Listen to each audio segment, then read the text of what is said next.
Phil, the last few weeks, you've described other teams in the Western Conference as having their top scorers scoring goals. Yeah. How important was it tonight to see the likes of David, of Ari, Kevin, and Felipe get on the score sheet? Kevin and Pipe scoring was huge for us. Huge. Their lack of goals has coincided with Anthony not playing, I think. But the last thing I said to the team tonight, I spent 2 or 3 minutes on how the other players have let our centre forwards down in terms of the passes, the assists, the crosses, the service into the box. They're doing incredible work without the ball, and I think we owed them some. We needed to gift them some service, and I thought both goals they created through brilliant pass from Santi Moreno. You know, that's the pass that we've been working on. That's the run we've been working on with Kevin. It was a great header. I think that's what he does. And then Pipe getting his goal was equally as important. That's the highlight of the night for me. I think them two scoring, coming out the Leagues Cup. That's the one thing that I wanted us to do, is to get our centre forward scoring, because when they start scoring, I think we'll start winning games 3 and 4-0 like we did tonight. If not, it's going to be 1-0, 2-1s, and they're going to be tight games. And for 20 minutes a night, we could relax. And normally our games last 95 to 100 minutes because we're going right to the final whistle. Tonight we had the opportunity to put a 16-year-old on, to keep possession of the ball and enjoy the last 10-15 minutes of the game. And then just quick update on how Da Costa's doing after coming off. Yeah, I don't think that I think we've X-rayed him, and I think there's no damage there. So pretty innocuous. He plays with a little bit of a shoulder support on. He's going to be okay, I think. Just kind of following up on Kevin's play, it seems like a pretty stark difference between his first half and his second half, and I'm wondering if that's something that you guys saw as well, and maybe what kind of propelled him to being so effective there in the second. I mean, the first half, we let him down because he was doing too much defensive work. He was dropping so deep because our midfield dropped deep, our back three was so deep. We knew that they would be... We knew that they would have lots of movement. We knew there would be lots of rotations, and we'd worked for the last 2 days on accepting runs, talking, communicating, squeezing up, working on our pressing triggers. And in the first half, everybody was just getting deeper and deeper and deeper. And the back three took a little bit of a battering at half time because they weren't taking responsibility. And in the second half, I thought they were fantastic. They pushed everyone 3-4 metres up the pitch, and Kevin got into the areas where we wanted him to. And I thought he showed some incredible leading from the front in the first half in terms of his work rate off the ball, and then in the second half his goal came at a time when I thought he was just beginning to lose a little bit of confidence because he'd give a couple of balls away, and then he got the goal, and he'll go again on Saturday. Yeah, Coach, and then going up once again on Kelsy, it seemed like at points during this match he's kind of torn between wanting to be involved in the build-up and wanting to be on the end of the final ball. Like, for example, on his goal, he's putting up his hand, he's looking a little frustrated, but he still stays with the play. Just how has it been working with him to try and balance out those tendencies to make him into more complete of a striker? Well, I mean, he turned 21 this week. He is an absolute baby. He's at his 6th goal this season, and I think he's going to be a star. And we have to be patient. And what he did tonight was he took our words literally in terms of his out of possession work, and he takes everything literal. That's an inexperienced player that wants to so well do well. We want him on the last line. We want him running in behind, but we also have to start passing the ball to him. When he makes them runs, because eventually if you make 3, 4, 5, 6 runs, you're going to stop running. And you're going to get frustrated because the pass goes square, or the pass goes to Da Costa or Santi. So that's something that we're really working hard on. And we've not given them the service. The service has been really disappointing in terms of the service to our centre forwards over the last 10 games has not been to the level that we want. Not the service into the box, not the passes up to them. They are doing incredible work for the team, and like I say, when them two start scoring, we're going to be a major threat in terms of scoring goals. Hey Phil, I want to go back just real quick to the San Jose match June 13th. You're up a player and up a goal, and start pumping balls into the box before they get the equalizer instead of killing the game. A few weeks later with New England, a little better game management. match management. Same with Minnesota fighting back, and then this last week in LAFC. I feel like tonight you had 4 goals, but it could have been 1, and the match management is improving with this side. Sort of, every week or every 2 weeks we're seeing major steps. Could you talk to that a bit?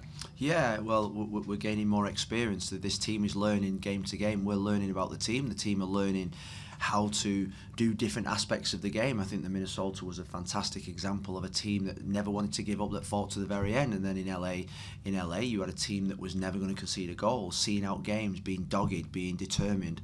Tonight, at times, we had to chase, we had to follow men, we had to defend crosses, and I think we're learning the dark arts of football that you get when you get to 26, 27. But these 21-year-olds, these 20-year-olds, 21-year-olds are learning it whilst they're playing. Sometimes you have to watch. When I was growing up, I had great players to watch how they did it. Steve Bruce, Gary Pallister. These were brilliant world-class defenders that taught you how to defend, taught you how to see out games, taught you in moments what to do. These kids are learning on the job, and they're doing incredibly well. And you look at somebody like Ian Smith, who over the last 4 games has 2 assists and a goal. Today, the first goal, assist. The goal against New England, and on Saturday in LAFC, an assist. He's outperforming many of the other players on the team, and we're super proud of how he's developing. And then just one more for me. 4 chances, 4 shots, 4 goals. How satisfying was it to score every single one of the big chances you guys created today? Yeah, I think it was really good. I didn't see that start until I looked up at the board at the end of the game. It means that we were clinical. I love the fact that we got a clean sheet, because I think you're looking at the results. I think this is going to be really tight to finish in the top 4, and goals scored, goals conceded are going to come to that, and I think we're probably top of the league, are we, at this moment in time, because of that goal difference. So we go into a game on Saturday, and we're really excited to try and get to 6 points, and then it puts us in a really good position going into the last game, which we know is going to be a special game. And we're in this competition to win it. We're in this competition to go for it. There's no thinking about Dallas. I do want to get everybody minutes, and I think the boys that came in tonight, Lassiter and Omir and Zach, they've all contributed really well, and so Saturday will be no different. Perfect. Now we'll shift over onto the Zoom questions. Paul, go ahead.